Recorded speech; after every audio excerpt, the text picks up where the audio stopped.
श्री स्वामी समर्थ। मी मोहिनी विजय निंबाळकर तुमचं आपल्या यूट्यूब चॅनलमध्ये खूप खूप स्वागत आहे। आजच्या व्हिडिओमध्ये आपण बघणार आहोत भोलेनाथांनी देवी पार्वतीस सांगितली बिल्ववृक्ष आणि महालक्ष्मीची दुर्मिळ कहाणी। महालक्ष्मीने का घेतले बेलवृक्षाचे रूप? शिवाने बिल्ववृक्षाला शिवस्वरूप का मानले आहेत? एकदा नारदाने भोलेनाथांची स्तुती करत विचारले, हे देवा, आपणास प्रसन्न करण्यासाठी सर्वात उत्तम आणि सोपे साधन काय आहे? हे त्रिलोकीनाथ, आपण तर निर्विकार आणि निष्काम आहात।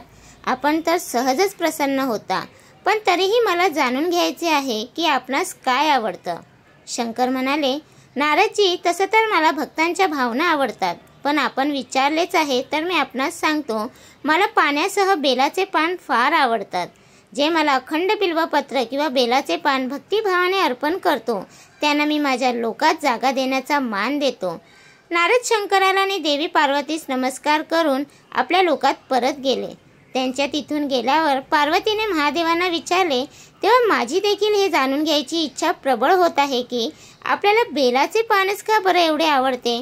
कृपया आपण माझी ही उत्सुकता शांत करावी। शिव म्हणाले, हे शिवे, बेलाचे पान माझ्या जटासारखे आहेत। त्याचे त्रिपत्र म्हणजेच यांची 3 पाने ऋग्वेद, यजुर्वेद आणि सामवेद आहेत। यांच्या डहाळ्या साऱ्या शास्त्राचे स्वरूप आहेत। बिल्ववृक्षाला आपण या साऱ्या पृथ्वीचे कल्पवृक्ष म्हणून समजावं, जे की ब्रह्मा, विष्णू, शिवाचे स्वरूप आहेत।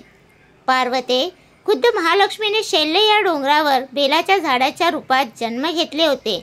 या कारणास्तव देखील मला हे बेलाचे झाड मला अत्यंत आवडते। खुद्द महालक्ष्मीने बेलाचे रूप घेतले हे ऐकून पार्वती कुतूहलात पडल्या। पार्वती आपल्या कुतूहलातून उद्भवलेल्या जिज्ञासाला रोखू शकली नाही। त्यांनी विचारले, देवी लक्ष्मीने अखेर का बरं बेलाच्या झाडाचे रूप घेतले? आपण ही कथा सविस्तरपणे सांगावी। भोलेनाथांनी देवी पार्वतीस गोष्ट सांगायला सुरुवात केली। हे देवी, सत्ययुगात ज्योती स्वरूपात माझे अंश रामेश्वर लिंग असे होते।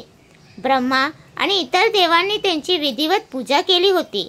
याचा परिणाम असा झाला की माझ्या कृपेने वाणी देवी म्हणजेच वाग्देवी किंवा देवी सरस्वती या सर्वांच्या आवडत्या झाल्या आणि त्या भगवान विष्णूंना देखील प्रिय झाल्या। माझ्या प्रभावामुळे भगवान केशव म्हणजेच विष्णू यांच्या मनात वाग्देवी यांसाठी प्रेम उद्भवले। ते या महालक्ष्मीस आवडले नाही। लक्ष्मीच्या मनात श्री विष्णूंसाठी दुरावा निर्माण झाला। त्या काळजीने आणि रागावून श्रीशैल्य डोंगरावर निघून गेल्या। तिथे त्यांनी तपश्चर्या करण्याचे ठरविले आणि त्यांच्यासाठी योग्य अशी जागा बघू लागल्या। महालक्ष्मीने योग्य अशी जागा निवडून माझं लिंग विग्रहाची कठोर अशी तपश्चर्या सुरू केली। दिवसांदिवस त्यांनी तपश्चर्या कठीण होत चालली होती। हे परमेश्वरी, काहीच वेळानंतर महालक्ष्मीने माझ्या लिंग विग्रहातून थोड्या वरील दिशेने एका झाडाचे रूप घेतले। आपल्या पाना फुलांनी सतत माझी पूजा करत होत्या। अशा प्रकारे महालक्ष्मीने तब्बल 1 कोटी वर्षापर्यंत घोर उपासना केली।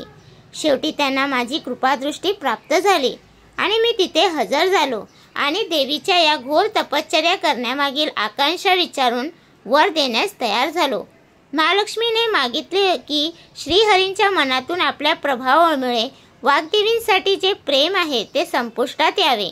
शिव म्हणाले, मी महालक्ष्मीस समजावले की श्रीहरीच्या मनात आपल्या व्यतिरिक्त अजून कोणीही नाही। वाग्देवीसाठी त्यांच्या मनात प्रेम नव्हे तर श्रद्धा आहेत। हे ऐकल्यावर लक्ष्मी प्रसन्न झाल्या आणि पुन्हा श्री विष्णूंच्या मनात स्थित होऊन त्यांच्याबरोबर राहू लागल्या।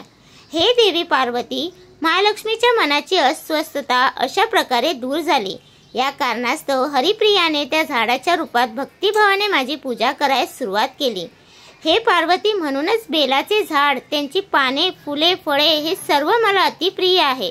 मी एखाद्या निर्जन स्थळी बिल्ववृक्षाचे आश्रय घेऊन राहतो। बेलाच्या झाडाला नेहमी सर्व तीर्थमय आणि सर्व देवमय समजावं, यात अजिबात शंका नाही। बेलाचं पान, बेलाचं फूल, बेलाचं झाड किंवा बिल्वा काठाच्या चंदनाने जो भक्त माझी पूजा करतो तो मला प्रिय आहे। बेलाच्या झाडाला शिवासमज समजावे, ते माझं शरीर आहे। जे बेलाच्या पानावर चंदनाने माझं लिहून मला ते अर्पण करतो, मी त्यांना सर्व पापांपासून मुक्त करतो आणि त्यांना आपल्या लोकात शरण देतो। तर तुम्हाला माझा व्हिडिओ कसा वाटला प्लीज कमेंट करून नक्की सांगा।